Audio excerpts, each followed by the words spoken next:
went and played Division I team, 1,700 miles away, lost by 7, on to the Bobcats. Coach, what did you get out of the Liberty game? Nothing. Looking at the tape and everything the last few days? Kids played hard, but nothing else. That's it. Mm-hmm. Kids played hard. We're on the conference. I'm not interested in Liberty anymore. So we're playing for a Big Sky championship tomorrow, this week. So that's what I'm more concerned about. Montana State coach, and I'll speak with Coach Choate in the morning, but just from what little bit I've seen, consistency seems to be a problem for them this year. They've got a couple of really good players, but they just haven't seemed to quite put it all together yet. What have you seen? Well, defensively, they're one of the best coach teams that will play. They're the best personnel, very stout up front. Some very good players, play great team defense. It's going to be a challenge to go up against them. I said, I know Ty Gregorak very well, their defensive coordinator. He's a very good friend of mine, and I know how hard he coaches those guys and how hard they will play for him. And they're going to come down here ready to go. We played one of our worst games of the season against Montana State last year, and our loss to them sent us into a 3-game losing streak at the end of the season, at the end of last year. So they do an excellent job of capping big plays. They make you work for every ounce, and like I said, they're very stout up front, and it's going to be tough to get yards on them. We're going to have to play one of our best games to have an opportunity against these guys. In terms of their offense, I'm just going to throw everything out the window because they made changes today, and I can tell you they got a great quarterback, they got a great receiver, some good offensive linemen, but right now we don't know what we're going to get. So, like I said, I can take our whole defensive report and I can throw it out the window because, like I said, they made a change today and they're going to come in here with something different. That's what they're looking to do. Yeah, that's what I was going to ask is, are you able to take anything that you've seen on film up to this point? What they're going to bring? No idea. I mean, that when things like this happen, it happens for a reason, and it's going to be like I said, we may have to take a quarter and a half to settle in to see what their plan is, what major changes they're going to make, because they will make major changes. Probably. Yeah, who knows what and I Matt Miller's a good young coach. He's going to have those guys ready to go.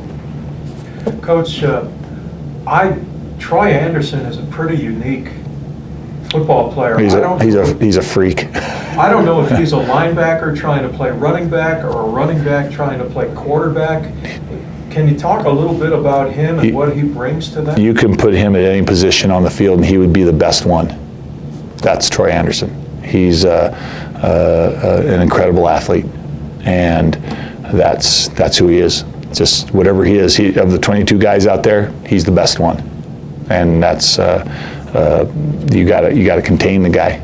If they're gonna continue to do their zone read and their option type system, you got to contain the guy. But if not, they put him in the backfield and put another kid at quarterback. Now we got a bigger issue. So we'll have to see. It's gonna be fun. That's what makes this game so fun. Yeah, because he had a game this year where he rushed for almost 200 yards. I think. He's like I said, wherever you put him on the field, he's the best one. And he'll be the best athlete out on the field this Saturday, no matter what. They could probably put him in the kitchen. He's the best cook. Okay, you could put him in the laundry room, and he's the best clothes washer. So you put him on the bus, he's the best bus driver. So that's Troy Anderson. Guy's a great player. He's fun to watch. I was going to ask what kind of how they did use him prior to these changes on the coaching staff, and it just sounds like a lot of zone read. A lot of zone read stuff. Yep, not necessarily RPOs, but true zone read, power read. What you get with him is he's a +1. You get a +1 attack in the box. So that's what a quarterback run offense does. It gives you a +1. So it negates your +1, so to speak. So. Like I said, you got to know where he is, and if they decide to use him in other ways, we're going to have to be prepared to adjust.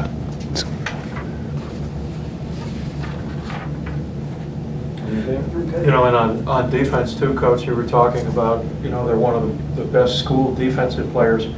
You got Bryce Stark, who's among the league leaders, I think, in sacks. He leads the league in sacks and TFLs, and he's a load. Boy, he's a big guy. Does he play like strong or weak? He's just one of their defensive ends, and they do a good job of getting him free. But he's just physically, he's a transfer from Washington, and he's physically something that you don't see in this conference too often. Number 41, Collins, our linebacker. He's another downhill, can blow things up. Good player. And then their safety, number 5, has 4 interceptions. And so they have a system that they believe in. They have a coach that they believe in and play hard for. In addition to the head coach, Coach Gregorak, Ty, and he will have those guys ready to go. And they do the absolute best job of anybody that we play, generally in terms of scouting an offense and playing to our strengths, what we do. So it's like I said, we know how they prepare for us, and it's going to be a challenge. They'll have answers for everything we do, and that's the way they work, and so it's a challenge. Coach, at this stage of the season, you're like 2/3 of the way through. You're starting to turn to the home stretch. I know you've always said, look, we're going to do what we do, and we're going to do it to the best of our ability. But at this point in time, do you start to make some minor tweaks or adjustments? Yeah, you have to. When you go back and look at last year's film and see what they took away, and yeah, you have to make some tweaks. So, and you do that every week, basically but you do it within your system. You don't go out and grab and put stuff in. You do it within the confines of your system. So that's where we are this time of year. From FBS to Big Sky, I mean, it's nice to be back on the Big Sky train, but what is it that you're feeling confident in with your team right now? Is there one thing you're confident in? They play hard and they play hard. They were just as angry after that one Saturday as they were after the UC Davis game. And this team is just consistently, week from week, they know how to prepare. What we always say, attitude and effort.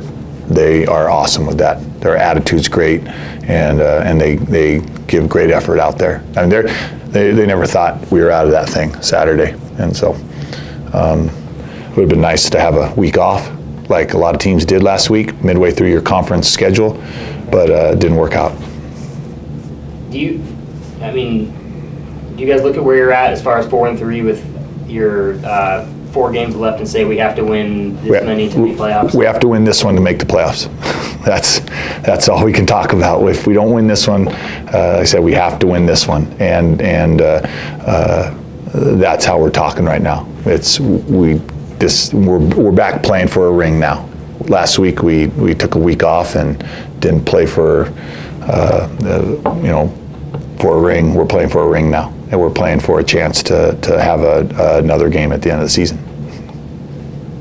You've mentioned Roman a lot and kind of that he's improved the offensive line. Can you just kind of point to anything in particular that you've seen growth-wise with the offensive line and kind of what he's doing to get them there? Well, no, just the matter that they respect him a whole lot. They listen. The biggest thing is a matter of respect, and that makes coaching. If your kids respect you, they want to play for you. And that's exactly what Roman brings to the table there. He doesn't command it, but he goes in and shows his expertise and treats the kids the right way, and they want to play hard for him, and they listen to him, and the things he tells them work. And it's like, and that gives him a little bit of clout, I should say, or street cred. That's what we say these days. So. And how much of that do you think is due to him actually having been an offensive lineman during his playing days? A lot of it is that, but a lot of it is his personality. He's got an awesome personality. He's a silent assassin in the staff room. If I screw something up, he'll get me, laugh about it. But I think a lot of it is him playing. But as I've said all along, the way he sits there and watches film, and his inner monologue is coming out, and he's talking about what he's seeing, and it's awesome. I love sitting there listening to him. So it's very good, very even keeled during games. I said he's just exactly what we needed to kind of put this thing over the top if you want to see a difference between last year's offense and this year's offense. I know you say you don't want to reflect on Liberty, but can we just reflect on Michael Dean with over 200 receiving yards? I just want you to tell me about what Michael Dean brings to the table as this little but quick but back-flipping guy. The little back-flipping guy doing circus tricks for the folks, huh? Jeez. The worst thing, the thing that happened Saturday was he ran a route into the sideline and didn't get the ball, and he knocked over a cheerleader who had a girl on his shoulders and a girl lawn chaired. Boom.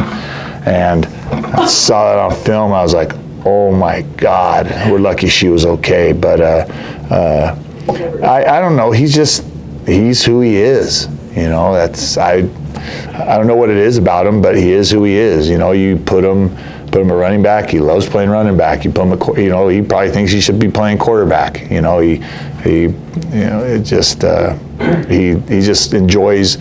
He doesn't have a bad day out at practice, and that's how he goes through life. You know, he came in and looked at the film a little bit yesterday with us, and we corrected some things, and there was a play where he missed the ball, and guy landed on him, and he had a big old scrape on his arm, and he goes, I didn't even feel that during the game. He goes, I woke up, my arm was all messed up, and then we watched the play. You'll see it happened right there, So I don't know. It's just Mikey is who he is. He's a special guy. 5'7", but X 6 feet. He ain't 5'7".